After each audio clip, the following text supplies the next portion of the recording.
व्यक्ति का नाम है, पहले से समझिए। वास्तु एक व्यक्ति का नाम है। वास्तु नाम की एक देवता है। वो देवता ऐसे हैं कि उनका सिर ईशान कोण की तरफ होता है ना। एक ईशान कोण की तरफ आपका प्लॉट कहीं भी है, जमाने में कहीं भी, आपके प्लॉट में जो पूर्व और उत्तर का कोना है वहां पर वास्तु के सिर होता है, और दक्षिण और पश्चिम का कोना जो है उसमें वास्तु के पांव होते हैं, है ना। तो जो सिर है, सिर में देखिए, हमारे सिर पे ज्यादा भार रख दिया जाए तो स्वाभाविक है हम परेशान हो जाएंगे। हाँ, पाँव में थोड़ा सा भार होगा तो परेशान नहीं होंगे। इसीलिए आपको पता है, घर का जो मुखिया होता है, जैसे आप घर के मालिक हैं, मुखिया हैं, तो आपका बेडरूम घर में कहाँ होना चाहिए? सही दिशा में बेडरूम है आपका, आप सही दिशा में सोते हैं तो फिर आपको लाभ ही लाभ होगा। घर के मुखिया, बच्चों के बेडरूम कहाँ होने चाहिए? मैंने बताया ईशान कोण में। पर बच्चों की शादी हो जाए तो वो पति पत्नी के लिए फिर वो अलग दिशा, उनके लिए। बच्चे पढ़ने वालों का रूम ईशान कोण में रूम होना चाहिए। पति पत्नी का रूम, घर के मुखिया का रूम कहाँ होना चाहिए? बेडरूम, मास्टर बेडरूम की बात कर रहा हूँ, वो कहाँ होना चाहिए? वो होना चाहिए दक्षिण और पश्चिम के कोने में, है ना। दक्षिण और पश्चिम, दक्षिण पश्चिम का जो कोना है वह घर के मालिक के लिए है, वो वास्तु के पांव है। मतलब घर का मालिक वास्तु देवता के चरणों में पड़ा है। भाई, हम आपके चरणों में पड़े रहेंगे तो आप ही हमें पानी देंगे, भोजन देंगे, आप हमारा ध्यान रखेंगे, और हम आपके सिर पे जाके बैठ जाएं। तो मुखिया का बेडरूम हमेशा दक्षिण पश्चिम के कोने में होना चाहिए। हाँ, यदि वो जाके वास्तु के, यदि मास्टर बेडरूम आपने बना लिया माना कि ईशान कोण में, तो फिर आप उस व्यक्ति को देखा जाएगा कि वो अधिक परेशान होगा, उसके जीवन में बहुत शांति नहीं। मैं वास्तु का ज्ञान देने बिल्कुल नहीं बैठा हूँ, पर जो नॉलेज है वो मैं आपको बता रहा हूँ।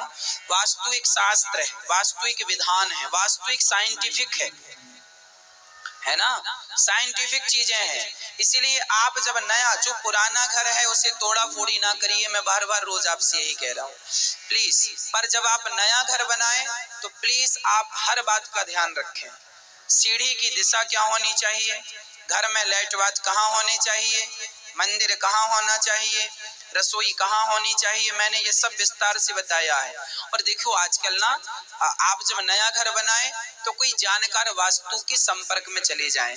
कोई वास्तु का जानकार है उनके संपर्क में जाएं, नहीं तो आप गूगल, यूट्यूब वगैरह में भी बहुत सारी जानकारियां मिल ही जाती हैं, वास्तु के टिप्स मिल जाते हैं, तो आप उनसे भी जानकारियां ले लें। उससे क्या होगा कि आपका जो घर है वो सब प्रकार से आपको शुभ फल देने वाला होगा, किसी प्रकार से आपका नुकसान ना हो, ना तो आपके बच्चों का नुकसान हो, ना तो आपका नुकसान हो।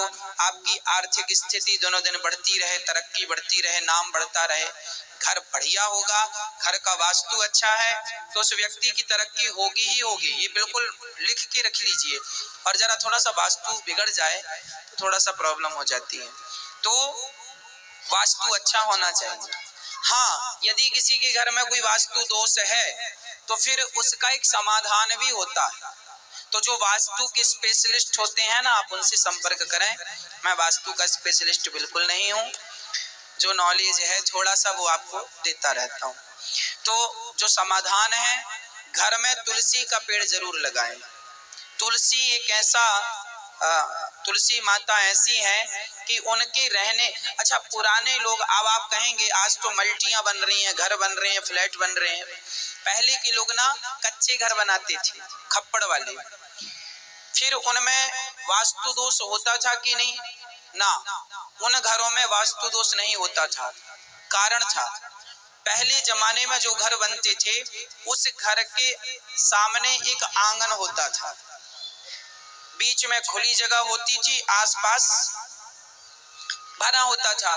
तो जिस घर में आंगन होता है, और पहले के घरों में लैट्रिन बाथरूम जो है, लेट बाथ जो है, वो घर के अंदर नहीं होती थी, हमेशा घर के बाहर होती थी। तो जब वो चीजें बाहर होती थी और घर का बीच सेंटर खुला होता था, तो वास्तु दोष होता ही नहीं था। सबसे बड़ा वास्तु दोष लेट बाथ से ही होता है। खुली जगह ना होने से हर चीज पैक हो गई। अब जैसे हमारी सिर और हमारा पांव, हमारा जो पेट है ना, आपके घर में जो सेंटर पॉइंट है, आपके घर में चारों कोने नापिए, और चारों कोनों को जो सेंटर बीच होता है ना, उस बीच के स्थान को खाली होना चाहिए, उसे ब्रह्म स्थान बोलते हैं। क्योंकि वो वास्तु भगवान का पेट होता है, और पेट खाली रहेगा अर्थात स्पेस रहेगा तो ठीक रहेगा। हाँ, उस स्थान में आप बैठ के भोजन करिए। रसोई आपकी आग्नेय कोण में है, भोजन लाइए और वहां बैठ के भोजन पाइए आप सभी लोग। तो वहां भोजन करना ठीक है, वो भोजन के लिए ब्रह्म स्थान में आप भोजन।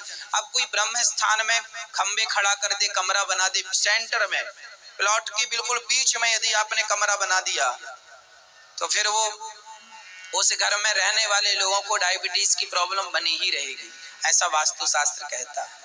तो वो स्थान खाली होना चाहिए। बहुत सिंपल है, बहुत कठिन